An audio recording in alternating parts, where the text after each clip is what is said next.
बहुत सारी, मतलब एक दिन की मैं 50-50 जॉब अप्लाई करती थी, फिर जाके मेरे को जॉब से, मतलब ऐसे पता था कि मतलब ना इंडियन टीचर भी होते हैं ऐसे, पर कुछ पता नहीं था कि मतलब ना कैसे टीचर बन सकते हैं इधर।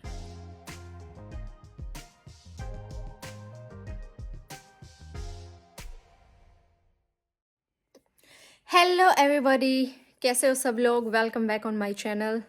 तो गाइज़, मैंने बोला था, मैंने एक वीडियो बनाई थी कि मेरी जर्नी, तो वो तो थी मेरी फ़्लाइट की जर्नी।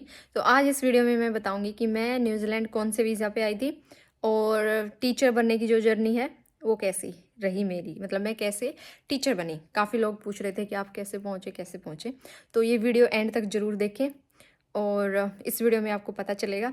और जो नेक्स्ट वीडियो है उसके लिए भी चैनल सब्सक्राइब कर लो, क्योंकि मैं उसमें इंटरव्यू के बारे में बताऊंगी कि मतलब मेरा जो टीचिंग का इंटरव्यू था वो कैसा रहा था।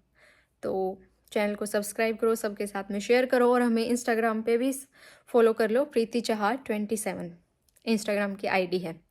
तो चलो स्टार्ट करते हैं आज की वीडियो। ओके, तो चलो स्टार्ट करते हैं। तो मेरी जो न्यूजीलैंड आने की जर्नी स्टार्ट हुई थी वो हुई थी 2019 में, ठीक है। क्योंकि 2019 में कंफर्म हो गया था कि न्यूजीलैंड आना है, क्योंकि मेरी जो मैरिज होने वाली थी वो नवंबर में होने वाली थी। तो फिर सबसे पहले तो स्पाउस वीज़ा पे आने का ही प्लान था आफ्टर मैरिज। लेकिन जो न्यूजीलैंड की इमिग्रेशन है वो बहुत जल्दी जल्दी रूल चेंज करती रहती है। तो यहाँ पे एक बात बोली जाती है कि अगर आप न्यूजीलैंड में हो और आप कोई भी वीज़ा के ऊपर हो, नॉट रेजिडेंट सिटीजन, किसी भी वीज़ा पे हो, तो आप बार बार इमिग्रेशन की वेबसाइट चेक करते रहो, क्या पता ये कब रूल चेंज कर दे। तो ऐसा हो गया। तो उस टाइम पे मतलब इन्होंने रूल चेंज कर दिए थे सितंबर में कि स्पाउस वीज़ा के लिए आपको 3 महीने साथ में रहने के प्रूफ लगाने पड़ेंगे। वो हमारे पास थे नहीं, क्योंकि हमारी तो शादी भी नहीं हुई थी और इतनी लंबी छुट्टी भी नहीं मिलती किसी को कि वो शादी के बाद 3 महीने लगातार ऐसे साथ में। तो फिर वो तो पॉसिबल नहीं था और बहुत लंबा टाइम था स्पाउस वीज़ा के लिए ना, मतलब 1-1.5 साल, तो मतलब 9 महीने तो मिनिमम टाइम था और उससे ज़्यादा तो लगने ही लगने थे। अब क्या होता है कि सडनली डिसाइड किया कि स्पाउस को छोड़ो, स्टूडेंट वीज़ा के ऊपर चलते हैं। मतलब मेरे को बोला गया कि स्टूडेंट वीज़ा लगेगा, तो मैं तो अपना चिल कर रही थी, क्योंकि एक सारी मेरी डिग्रियाँ विग्रियाँ ख़त्म हो गई थी। तो मेरे को तो ये था कि अब तो जॉब ही करनी है और कोई स्टडी नहीं करनी आगे फर्दर। फिर क्या हुआ, सडनली मेरे को बोला गया कि स्टूडेंट वीज़ा के ऊपर। अब मेरे को ये हो गया कि ठीक है।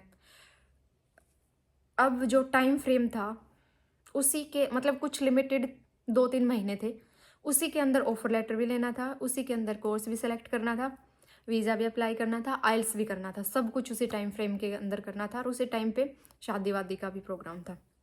अब क्या होता है कि इसने जाके, आशीष ने, AUT और UOA इधर की यूनिवर्सिटी है, मतलब बहुत अच्छी यूनिवर्सिटी है ऑकलैंड में। तो AUT में जाके पता करा तो उन्होंने बोला कि हमारे जो लीगल जो एडवाइज़र हैं या फिर एजेंट अपने बोलते हैं, उन्होंने एक बताया कि ये हमारी लिस्ट है, तो इसमें से आप किसी को पिक कर लो। तो जो नियरेस्ट था वो गुड़गांव में था, तो उससे अपॉइंटमेंट ले ली फटाफट। तो हम उसके पास गए, तो सेम, मतलब ये सडनली प्लान बना 2-3 दिन के अंदर ही, और मुझे पता भी नहीं था आइल्स क्या होता है। तो फॉर एग्जांपल 15 की अपॉइंटमेंट मिली है, 15 को सुबह मॉर्निंग में मेरा आइल्स का पेपर बुक हो गया, दिन में हम उस बंदे से मिले। तो मैंने थोड़ी बहुत रिसर्च कर ली थी कि मुझे ना कौन सा कोर्स करना है। तो उस टाइम पे ना डेटा साइंस बहुत ट्रेंड में था, मतलब अभी भी बहुत डिमांड में है, नो डाउट। तो मेरे को ये था कि मैंने ना IT का कोर्स करना है, डेटा साइंस में जाना है मेरे को। और हम उसके पास में चले गए, तो उसने डॉक्यूमेंट वगैरह देखे, तो फिर बोलता कि नहीं नहीं, IT में तो हर कोई कर रहा है, तो क्या करोगे, IT में जाके वापस से मास्टर्स कर लो फिजिक्स में। मैंने कहा मैंने तो ऑलरेडी कर रखी, इंडिया में थी ना, मतलब श्योर नहीं था स्टूडेंट वीज़ा या जो भी है। तो उस टाइम पे मैंने NZQA करवा लिया था इंडिया में, तो उसमें मेरा आ गया था ऑलरेडी कि मतलब टीचिंग लेवल के लिए।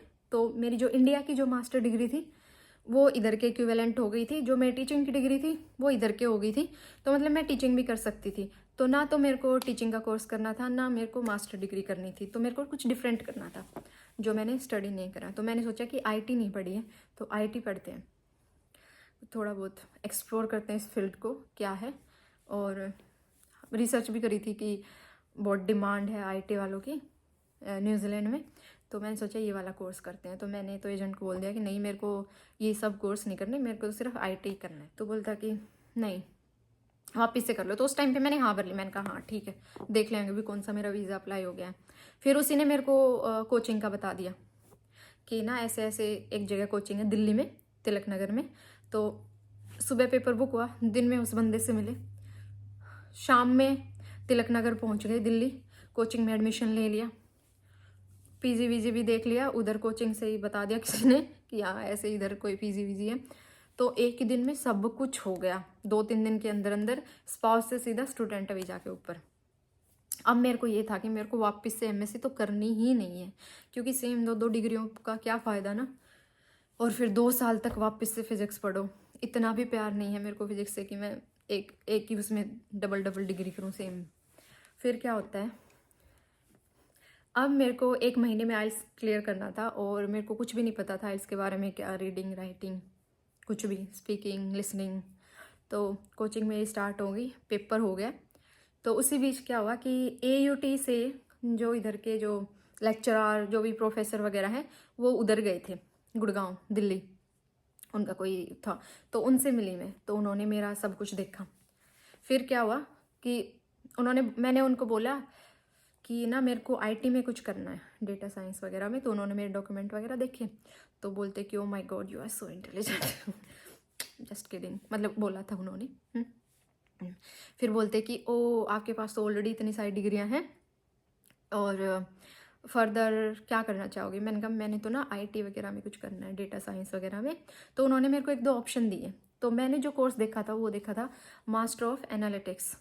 तो फिर उन्होंने मेरी प्रोफाइल देखी, और जो मास्टर्स, वैसे तो मैंने देख लिया था कि क्या क्या रिक्वायरमेंट है, बट स्टिल मैंने कहा चलो पूछ लेते हैं। तो उस टाइम पे फिर उन्होंने बोला कि आपके पास तो ग्रेजुएशन में ना मैथ्स नहीं था, क्योंकि मेरी जो ग्रेजुएशन थी वो मैंने करी थी बीएससी फिज़िक्स ऑनर्स। तो मेरे पास सारे फिज़िक्स के ही सब्जेक्ट थे, मैथ्स नहीं था। मतलब 2 सेमेस्टर में मेरे पास मैथ्स था, ऐसे फुल टाइम मैथ्स नहीं था। तो फिर वो बोलते कि ये तो नहीं हो पाएगा। मैंने कहा अच्छा चलो कोई नहीं।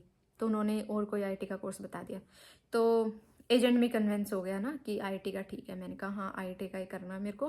तो मैंने कहा मेरे को तो बस आईटी ऑफिस जॉब करनी है अब अच्छा सा, और न्यूजीलैंड में तो डिमांड ही बहुत है आईटी की। फिर कुछ टाइम तक मामला ठंडा पड़ गया, शादी वादी हो गई। फिर मैसी यूनिवर्सिटी वाले गए, इधर एक और यूनिवर्सिटी है मैसी, तो फिर उधर गए। तब तो आशीष कलकल भी उधर ही था। फिर हम उस मैसी यूनिवर्सिटी वालों से मिले, तो मैंने उनको फिर प्रपोजल दिया कि ना मेरे को तो ये डेटा साइंस का कोर्स करना है। तो उन्होंने भी मेरे को मना कर दिया कि ना आपके पास मतलब उसमें मैथ्स कंपलसरी है हर एवरी ईयर, तो आपके पास मैथ्स नहीं है, आपके पास फिजिक्स थी, तो ये तो नहीं हो पाएगा। फिर दूसरा रीज़न ये भी था मैसी से ना करने का, क्योंकि हम सिटी में थे उस टाइम पे, और मैसी है वो थोड़ा दूर पड़ती है, और डेली आने जाने में भी प्रॉब्लम होती। तो फाइनली मेरा जो एडमिशन हो गया वो हो गया आईटी के कोर्स के लिए एयूटी यूनिवर्सिटी में, और मेरा वीज़ा आ गया था जनवरी में 2020 में, और मैं फरवरी में इधर पहुंच गई। अब स्टोरी स्टार्ट होती है कि मैं इधर टीचर कैसे बनी आईटी का कोर्स करने के बाद। तो अब न्यूजीलैंड आने के बाद असली कहानी स्टार्ट होती है कि मैं टीचिंग में कैसे आ गई। तो भाई कैसे आई, मतलब क्यों आई, उसके ऊपर तो एक पूरी वीडियो बन सकती है, बहुत ही लंबी हो जाएगी ये वीडियो। तो इन शॉर्ट में बता देती हूँ कि मैं आई इधर, और फिर जो आईटी का मैं कोर्स कर रही थी, चलो थोड़ी बहुत बता ही देती हूँ, दूसरी वीडियो क्या ही बनाऊँगी। तो मैंने आके ना बहुत तगड़े तगड़े सब्जेक्ट सेलेक्ट कर लिए, क्योंकि मैं तो बहुत मोटिवेटेड थी ना कि आईटी का कोर्स करूँगी, अच्छी जॉब लूँगी, ऑफिस जॉब, मतलब ऑफिस में जाया करूँगी या तो मैंने लैंग्वेज कोर्स सेलेक्ट कर लिया, C++ है ना। फिर मैंने सोचा अगले सेमेस्टर में तो मैं जावा कर लूँगी। और जो मेरे जो वो कोर्स था ना, वो ये था कि जो ऑलरेडी आईटी में ग्रेजुएट हैं, पोस्ट ग्रेजुएट हैं, वो मेरे साथ में कोर्स कर रहे थे ये वाले। अब मैंने अच्छे से सब्जेक्ट सेलेक्ट कर लिए। तो फिर 1 महीना मैं यूनिवर्सिटी गई, और मेरे को बड़ा इंटरेस्ट आया ना स्टार्टिंग में, तो कि हाँ भाई लैंग्वेज में मेरे को मज़े आ रहे हैं, प्रोग्रामिंग कर रही हूँ मैं, बहुत मस्त मज़े आ रहे हैं। मैं बोल रही कि कुछ नहीं है ये तो, अगले सेमेस्टर में तो देखना, मतलब एंड तक कोर्स ख़त्म होते होते तो मैं ऐसे मस्त ये जॉब लूँगी, मतलब मैं ऐसे जॉब कि हाँ हाँ इसमें ऐसे जॉब लग जाएगी। फिर क्या हुआ, एक एग्ज़ाम भी हो गया प्रोग्रामिंग का, और उसमें मेरे बहुत अच्छे नंबर आ गए थे। तो मैं तो और मोटिवेटेड हो गई कि मतलब न्यूजीलैंड में आके सारे पेपर मैंने पहली बार में इतना अच्छे नंबर ला लिए। तो बस मैं तो आईटी में कुछ भी कर सकती हूँ। फिर आ गया कोविड, फिर इन्होंने कर दी मतलब जो ब्रेक बाद में होना था, जैसे हर जगह लॉकडाउन लग गया था ना पूरे वर्ल्ड में, तो यहाँ पे भी लॉकडाउन लग गया था और यूनिवर्सिटी वालों ने कर दी छुट्टी। तो 1 महीने की जो समर हॉलीडेज़ थी वो 1 डेढ़ महीने की, याद नहीं अब कितने की थी, तो वो पहले ही हो गई। तो 1.5 महीने तक पूरा चिल किया। फिर उसके बाद कोविड ख़त्म ही नहीं हो रहा था, लॉकडाउन खुल ही नहीं रहा था। न्यूजीलैंड में तो बहुत ही लंबे टाइम तक लॉकडाउन चला था। फिर उन्होंने बोला कि ऑनलाइन क्लास स्टार्ट कर दो। अब जो अदर सब्जेक्ट थे वो तो ऑनलाइन चलने लग गए। अब जो जैसे कि प्रोग्रामिंग के लिए तो पहले हमारी लैब होती थी, शायद 3-4 आवर्स की होती थी, और फिर कॉलेज के यूनिवर्सिटी के ही कंप्यूटर होते थे, उसमें ऑलरेडी वो सॉफ्टवेयर होते थे। अब मेरे को घर से करना है, घर से वो क्लास चलेगी 4 घंटे की, और जो प्रोग्रामिंग होगी वो मेरे उस पर होगी, लैपटॉप पे। तो स्टार्टिंग में तो सॉफ्टवेयर ही डाउनलोड नहीं हुए, पता नहीं कौन से सॉफ्टवेयर था, अब तो मैं भूल ही गई, तो वो सॉफ्टवेयर नहीं हुई। फिर जैसे तैसे करके एक दिन यूनिवर्सिटी गई, अपॉइंटमेंट वगैरह लिया, फिर वहाँ से वो सारे सॉफ्टवेयर डाउनलोड करवाए। फिर उस बीच 2-3 दिन की मेरी क्लास मिस हो गई। फिर मतलब कि बहुत सारे बच्चे थे क्लास में ना, प्रोग्रामिंग वाले में तो बहुत ही सारे थे। तो फिर मतलब ना वो धीरे धीरे ना वो फ्लो ही टूट गया मेरा तो प्रोग्रामिंग का ना। जो स्टार्टिंग में थोड़ा बहुत इंटरेस्ट आया था, स्टार्टिंग में तो इजी था, मतलब इतना भी इजी नहीं था पर स्टार्टिंग में तो था। फिर उसके बाद डिफरेंट लेवल पे आता गया, और फिर प्रोग्रामिंग में मतलब बहुत सारे एरर आ, मतलब कोई था ही नहीं ऐसे बताने के लिए ना कि कैसे क्या करना है, क्योंकि ऑनलाइन वो चैट में कुछ कुछ लिख के भेजते थे कि ये बग आ गया, इसको ऐसे कर लो ऐसे कर लो, तो वहाँ से ना वो होता नहीं था मेरे वाले उसमें। तो फिर वहाँ से मेरा इंटरेस्ट ख़त्म होता होता गया। अब मेरे को ये हो गया कि ना मेरे को ये आईटी की डिग्री सिर्फ कंप्लीट करने के लिए कंप्लीट करनी है, मेरे को कोई इंटरेस्ट नहीं है इसमें, और मैं अपने दूसरे ऑप्शन एक्सप्लोर करने लग गई कि मैं इसके अलावा इधर क्या कर सकती हूँ। ये तो मतलब मिस्टेक कर दी मैंने आईटी का कोर्स लेके, क्योंकि शायद कोविड नहीं होता तो मे भी अच्छा हो जाता। फिर उसके बाद मैंने पहला सेमेस्टर क्लियर कर लिया। फिर सेकेंड सेमेस्टर में थोड़े दिन गए, फिर से एक और लॉकडाउन लग गया, तो सेम हाल इसमें हो गया सेकेंड वाले में। फिर जैसे तैसे करके मैंने कोर्स तो कंप्लीट कर लिया और मैं पास भी हो गई, और मेरा जो पोस्ट स्टडी वर्क वीज़ा होता है वो भी आ गया। लेकिन मेरे को आईटी में जॉब नहीं करनी थी, मैंने एक भी सिंगल जॉब आईटी की अप्लाई नहीं करी। मतलब मैंने देखी भी नहीं कि आईटी में क्या क्या जॉब निकली हुई हैं, क्या स्कोप है, कुछ नहीं, मैंने एक भी जॉब अप्लाई नहीं करी। फिर थोड़ा बहुत ऐसे रिसर्च वगैरह करी, बट वही ऑनलाइन जो सबको पता होती है ना, वही मेरे को पता चली, कुछ पता ही नहीं चला कैसे क्या होता है। फिर धीरे धीरे करके ऐसे कुछ कुछ बाद में ऐसे लोग मिलने लग गए, तो एक बंदी मिली मेरे को, तो उसने बताया कि ऐसे ऐसे पहले आइल्स में 7 बैंड लाने पड़ेंगे, फिर रजिस्ट्रेशन अप्लाई करना पड़ेगा। मैंने कहा NJDQA तो मेरा हो रखा है। फिर और ऐसे 1-2 और टीचर मिले। हाँ, उस बीच में ना मैंने ईसी में जॉब करनी स्टार्ट कर दी थी, ईसी में अर्ली चाइल्डहुड में, देखने के लिए कि मतलब क्या सीन है। तो ईसी में मैंने जॉब करनी स्टार्ट कर दी, बट ईसी में ना मेरे को इंटरेस्ट नहीं आया, क्योंकि छोटे बच्चे थे, उनको पढ़ाना वढ़ाना तो होता नहीं है, ऐसे ही एक्टिविटी वगैरह करवानी होती है। तो मेरे को ये हो गया कि ना मेरे को ईसी तो करना ही नहीं है, क्योंकि एक ऑप्शन मेरे पास ईसी का भी था, बट मेरे पास सेकेंडरी टीचर का आया हुआ था, तो मैं तो ईसी में एज ए रजिस्टर्ड टीचर काम नहीं कर सकती थी। बट मैं वैसे ही जाती थी as not as a registered teacher, as a reliever जाती थी। तो वहाँ से मेरे को ईसी का भी समझ में आ गया, काफ़ी महीने मैंने ईसी में जॉब करी। फिर उसी बीच में मैंने अपना एग्ज़ाम पीटी वगैरह के लिए अप्लाई किया, फिर से कोविड आ गया, अगस्त वाला जो लास्ट जो कोविड आया था, शायद 2 साल पहले, हाँ।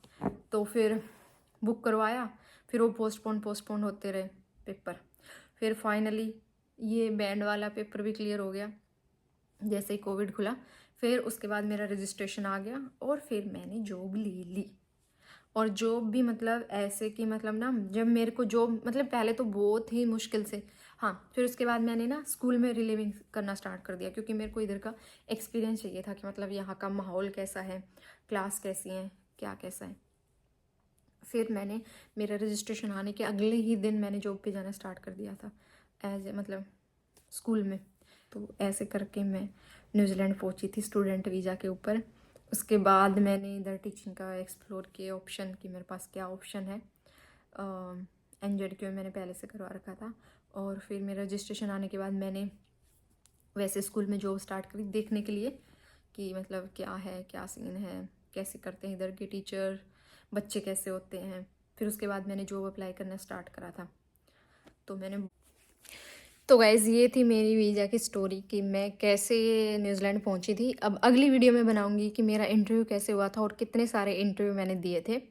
तो वीडियो को ज़रूर देखें, शेयर करें और मेरे चैनल को सब्सक्राइब करें। Thank you so much.